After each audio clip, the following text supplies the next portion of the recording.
National credit rating system চালু করতে, পুঁজিবাজার সংস্কার এবং সিকিউরিটি অ্যান্ড এক্সচেঞ্জ কমিশন পুনর্গঠন করব এবং এই খাতে সুশাসন প্রতিষ্ঠা করব। আমাদের 15তম দফাটি হচ্ছে তারুণ্য কর্মসংস্থান। আজ বাংলাদেশে প্রায় 30 লাখ বেকার, এদের প্রতি 3 জনেই 2 জন তরুণ। সকল কর্মক্ষম নাগরিকের জন্য দেশে ও বিদেশে মর্যাদাপূর্ণ কর্মসংস্থান নিশ্চিত করতে আমরা রপ্তানিমুখ শ্রমঘন শিল্পের বহুমুখীকরণ এবং দক্ষ মানব সম্পদ গড়ে তুলব। কর্মক্ষেত্রে প্রায়োগিক দক্ষতা বৃদ্ধি করতে শিক্ষা জীবনে সরকারি ও বেসরকারি খাতে বেতনভুক্ত ইন্টার্নশিপ সুযোগের সম্প্রসারণ করব। প্রতিযোগিতামূলক চাকরির পরীক্ষাগুলোতে প্রশ্ন ফাঁস, দুর্নীতি, সুপারিশ ও স্বজনপ্রীতি সম্পূর্ণ দূর করে স্বচ্ছতা ও জবাবদিহিতা নিশ্চিত করব এবং গ্রেড ভিত্তিক সমন্বিত পরীক্ষা ব্যবস্থা চালু করব। আমরা তরুণ উদ্যোক্তাদের জন্য উদ্ভাবন ও সৃজনশীলতা সহায়ক পরিবেশ তৈরি করব। আমরা জেলা ভিত্তিক ফ্রিল্যান্সিং এবং রিমোট ওয়ার্ক হাব গড়ে তুলব। পেমেন্ট প্ল্যাটফর্ম, কোয়ার্কিং স্পেস, উচ্চগতির ইন্টারনেট ব্যবস্থা করব। বিদেশেও দক্ষ মানব সম্পদ রপ্তানির লক্ষ্যে আইটি, স্বাস্থ্যসেবা, নার্সিং, ব্যবস্থাপনা ইত্যাদি খাতে বিশেষ গুরুত্ব দেব। এই জন্য আমরা সেক্টর ও দেশ ভিত্তিক সুনির্দিষ্ট দক্ষতা ও ভাষা বিষয়ে প্রশিক্ষণ দিব। আমরা তরুণদের মাদক ও অপরাধ প্রবণতা রোধে প্রতিটি জেলায় আন্তর্জাতিক মানে ক্রিয়া কমপ্লেক্স তৈরি করব। আমরা চাই তরুণরা শুধু চাকরি খুঁজবে না, চাকরি তৈরি করবে, এরকম অর্থনৈতিক পরিবেশ তৈরি হবে। বহুমুখী বাণিজ্য এবং শিল্পায়ন নীতি। বাংলাদেশের ভবিষ্যৎ অর্থনীতিকে টেকসই করতে হলে রপ্তানির বহুমুখীকরণ ও বিকল্প বাজারে প্রবেশাধিকারের বিনিয়োগ এখন সময়ের দাবি। রপ্তানি বাজারের সম্প্রসারণে আমরা বিভিন্ন দেশ ও ব্লকের সাথে দ্বিপাক্ষিক ও বহুপাক্ষিক মুক্ত বাণিজ্য চুক্তি করব। আমরা গার্মেন্টসের বাইরে উচ্চ সম্ভাবনাময় শ্রমঘন খাতগুলোতে বিনিয়োগ ও প্রণোদনা জোরদার করব, যেমন চামড়া, পাদুকা শিল্প, আসবাব, হোম ডেকোর, লাইট ইঞ্জিনিয়ারিং, কৃষি প্রক্রিয়াজাত পণ্য প্রভৃতি।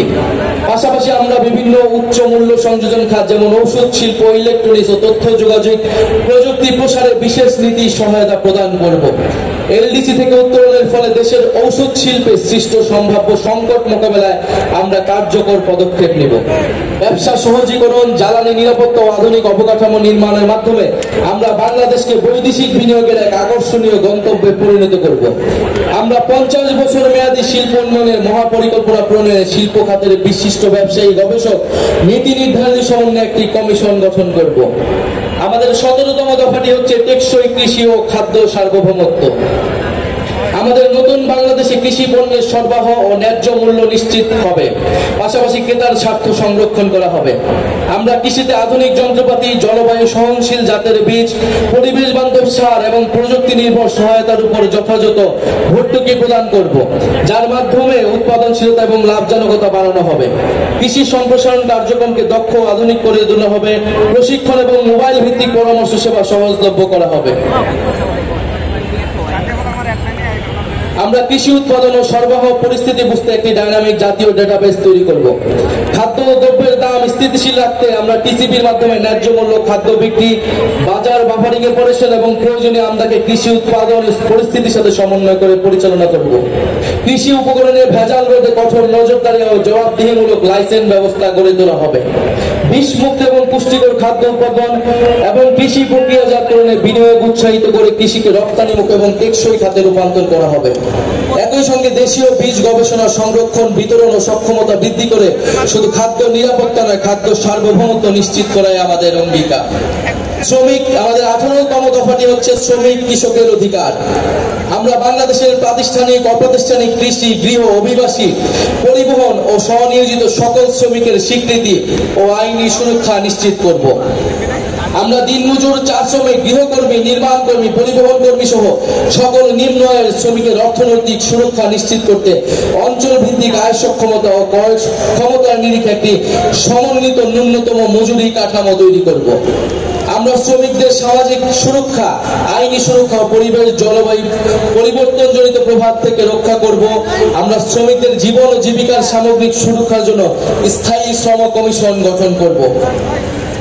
আমাদের লক্ষ্য প্রতিটি কৃষকের জন্য মর্যাদাপূর্ণ, নিরাপদ ও লাভজনক জীবিকা নিশ্চিত করা। কৃষকের কৃষি পণ্যের ন্যায্য মূল্য নিশ্চিত করতে আমরা হিমাগার সরাসরি বিক্রয় কেন্দ্র পরিবহন সেবা সম্প্রসারণ করে মধ্যস্বত্বভোগীদের প্রভাব কমানোর চেষ্টা করব। আমরা এরিয়া ইয়েল্ড ইন্ডেক্স ভিত্তিক কৃষি বীমা চালু করে কৃষকদের উৎপাদন ঝুঁকি হ্রাস করব। আমাদের 19তম দফাটি হচ্ছে জাতীয় সম্পদ ব্যবস্থাপনা। আমরা জাতীয় প্রাকৃতিক সম্পদের উপর জনগণের সার্বভৌম মালিকানা প্রতিষ্ঠা করব।